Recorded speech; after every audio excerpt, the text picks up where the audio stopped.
दोस्तों, क्या आप जानते हैं एंटार्कटिका में छोटे प्राणी आपको क्यों देखने को नहीं मिलते?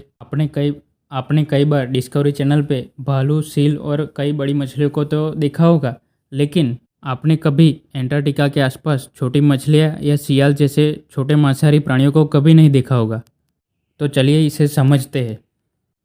दरअसल दोस्तों, हर एक प्राणी का अपना एक कांस्टेंट बॉडी टेम्परेचर होता है, जैसे कि इंसानों का है 37 डिग्री सेल्सियस। चाहे कोई साइबेरिया के ठंडे इलाकों में रहे या कोई राजस्थान के रण में रहे, सभी का बॉडी टेम्परेचर 37 डिग्री सेल्सियस ही रहेगा। हमारे बॉडी के अंदर होने वाले केमिकल रिएक्शन से हमारा बॉडी खुद अपने आप इस टेम्परेचर को मैनेज करके रखता है। हमारे अंदर होने वाले केमिकल रिएक्शन से ही हमें एक तरह की हीट मिलती है।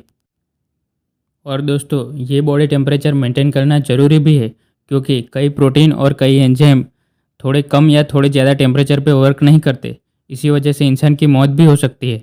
दरअसल हमें बुखार आता है तभी हमारा टेम्परेचर मुश्किल से आधा डिग्री या 1 डिग्री जितना ही बढ़ता है। दोस्तों, ये बॉडी टेम्परेचर मेंटेन करने में थर्मोडायनेमिक्स का एक लॉ लगता है, जिसमें कहा गया है कि किसी एक सतह के दोनों ओर अलग अलग तापमान वाले वातावरण हो तभी दोनों में से हमेशा हीट एक्सचेंज होगा, और जब तक दोनों का टेम्परेचर सेम ना हो जाए तब तक हीट एक्सचेंज होता ही रहेगा। इसका सबसे अच्छा उदाहरण है आइस क्यूब, जिसे हम रेफ्रिजरेटर के बाहर रखते वह एक नॉर्मल टेम्परेचर वाला पानी ना बन जाए तब तक वह पिघल जाते हैं। तब तक उनके और हमारे रूम के वातावरण के बीच यानी रूम के एयर के बीच हीट एक्सचेंज होता ही रहता है। लेकिन यहाँ पर जितनी ज़्यादा बड़ी सरफेस होगी उतना ही ज़्यादा हीट एक्सचेंज होगा। बड़े प्राणी जैसे कि भालू की चमड़ी इतनी मोटी होती है कि हीट एक्सचेंज कम से कम होता है, और वो कम से कम हीट लॉस करते हैं अपनी बॉडी से। और वह हीट लॉस कर भी दे तो उनके अंदर इतनी चर्बी होती है जिससे वो बड़े आराम से ज़रूरी हीट बना सकते हैं, अपने बॉडी टेम्परेचर को बड़ी आसानी से मेंटेन कर सकते हैं। छोटे प्राणी में सरफेस एरिया काफ़ी कम होता है, इसी वजह से आपको लगेगा कि उनका हीट एक्सचेंज काफ़ी कम होता है, और इसी वजह से वो हीट लॉस भी कम करते हैं।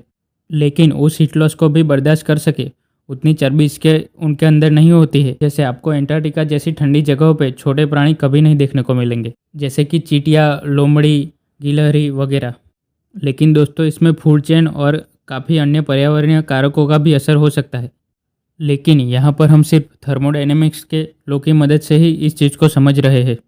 साथ ही साथ मैं आपको बता दूँ कि साइबेरिया जैसे कई इलाकों में छोटे छोटे प्राणी भी अपने आप को इतना एडॉप्ट कर चुके हैं कि वह वहाँ बड़े आराम से रह लेते हैं। लेकिन मेजॉरिटी छोटे प्राणियों का ठंडे इलाकों में रहना इसी वजह से संभव नहीं है। तो चलिए दोस्तों, आपसे मिलते हैं अगली वीडियो में। के लिए जय हिंद, जय भारत। और हाँ, वीडियो को लाइक करें, शेयर करें और सब्सक्राइब करना बिल्कुल मत भूलना। वीडियो